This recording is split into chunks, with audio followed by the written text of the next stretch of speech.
Hey guys, I am Ruthie Allen and I am the founder of RuthieChristianMedia.com. I want to tell you a little testimony about myself and just a general get to know me a little bit better. I was born into a Christian family and I gave my heart to God when I was 4 years old. Though I really made the commitment, I think, when I was about 11 and I wanted to be baptized. So that was 1999, so that was about 20 years ago now. And my life has been very rocky, very hard. I've been through things that I never imagined. When you're young, you want to grow up and you want to find your husband and you want your family, but you never expect the hardships and the hurt, what goes with it, even though you know it will happen, but not the way it did. I was married at a very young age, at 16 years old. I fell in love and I found myself pregnant, and they thought the best thing to do was to be married. And, being love at that age, I felt like it was the right thing to do. So I got married. It was a challenging marriage, for lots of reasons. Physical, mental abuse along the way. But one of the main challenges which I faced was I found myself living in my parents' house, and it was because me and my husband, and at the time I had 2 children, wanted to move nearer to my parents' house. So we decided to live with my parents for a short period of time until the house became available. So within a matter of a couple of weeks, I had this really big feeling inside. Something wasn't right. I felt like something wasn't right with my husband. He was acting really strange, and there was just something just not quite right.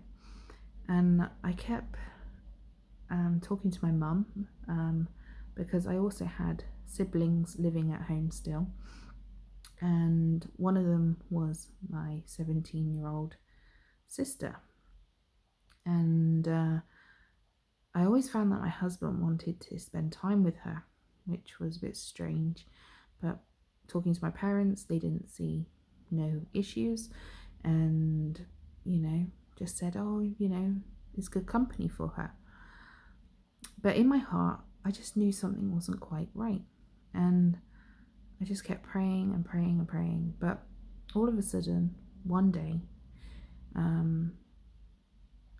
both of them, my sister and my husband, had an appointment in town and took off and went to this appointment. When my dad went to meet them, they weren't there. They sort of went away together and disappeared. No one knew where they were. And it was a really, really, really hard time, because all of a sudden I was like, this doesn't make sense. What's happened? I knew all those niggly feelings inside. That was God telling me some, it's almost like a warning sign. Something's going to happen. And it really, really affected me. And it took a few days before we heard anything. And then they came back.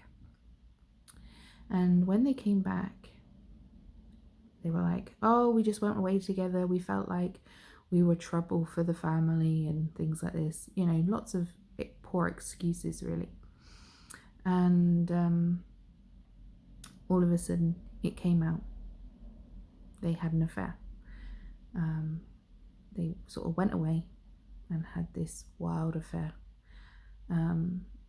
While my husband was very much more remorse and like gutted it happened, my sister, on the other hand, was a little bit more happy for what had happened. It was one of the most challenging things I had ever gone through, and it really ripped me apart as a person. But not only that, I found my family more like not supportive of me and understanding of the pain, that the betrayal I was feeling from my husband and my sister. And I eventually moved out of the house because my sister was still living there. My husband moved in with family of his own, and I literally had to build my life back up again with my 2 children. Because of the remorse my husband felt and my faith in God. I can't explain to you how or why even, but over a period of maybe 6 months, I managed to get my marriage back on track. Now, a lot of people say to me, how can you do that? You know, he had an affair with your sister. But honestly, until you're in that situation and you know how it is, you can't say. I couldn't say, you know, I never thought that I would, you know, go back to someone who, you know, had an affair. And it was so difficult. It was a difficult time, but especially, I mean, people say, well, he was abusive to you and you went through such a hard time before. How could you take him back? Well, for me, marriage was always important. I was brought up saying marriage, you know, marriage is something you stick in, you don't run away from, you work at it. So divorce for me was like something I didn't want to do unless I really had to do it. So I built my marriage back up, and then I had my 3rd child, and things were good for a while and between me and my husband, though my relationship with my sister and my family was more difficult. I didn't really have much of a relationship with them because they chose to support my sister and not me, and it broke down the family really. But I just kept looking to God, and one of the things I learned was a lot about forgiveness in that time. And that was, you know, people were like, you can forgive, you forgive, you forgive. Even, you know, it's good for you as a person to forgive as much as forgiving that person. But for me, it was like people seem to not understand what forgiveness is. So, like, you can forgive someone, but you don't have to have the same relationship with that person. And I forgave my sister and my husband.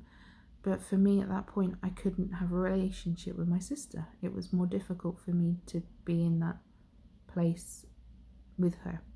But I forgave her. And I forgave him. So anyway, strolling on to a few years later, about 3 years later, I just found like my husband's old ways were starting to get back in. Abuse and lying and, you know, things like this. And they were challenging.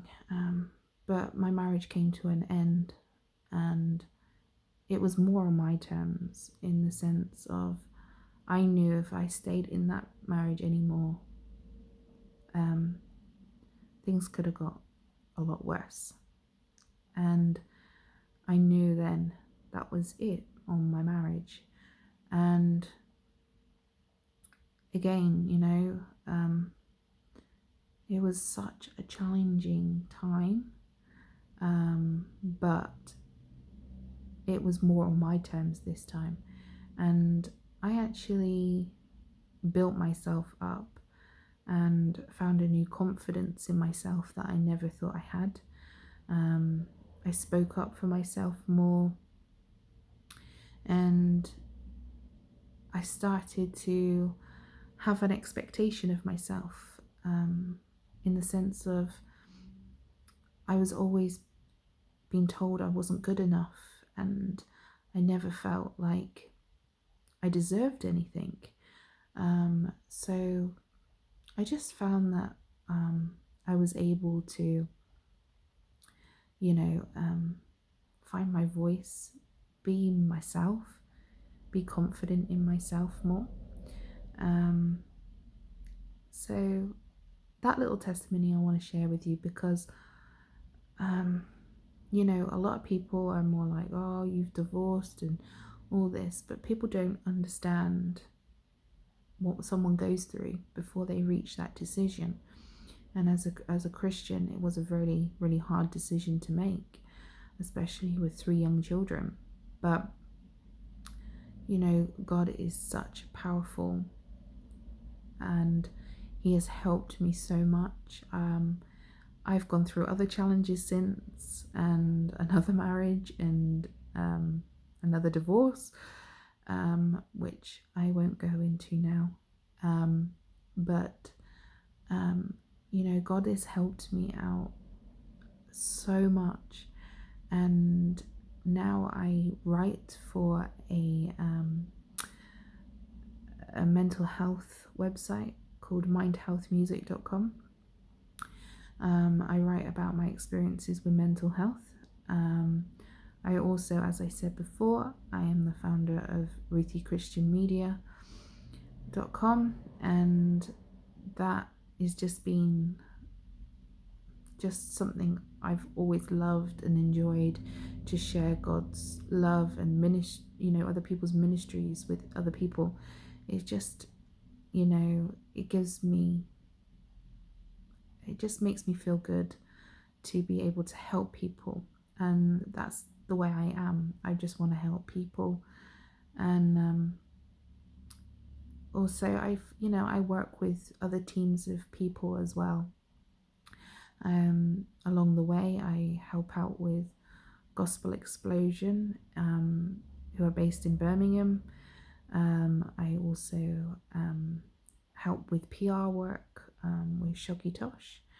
And I've just met some beautiful, amazing people along the way. And as I say, I think that's just God. God has brought me out from a really, really tough, hard times. And, you just, He's given me these outlets to be able to do more for Him. And it also does me good as much as doing work for Him. So yeah, I just wanted to share with you guys. Anyway, thank you for listening. Take care and God bless.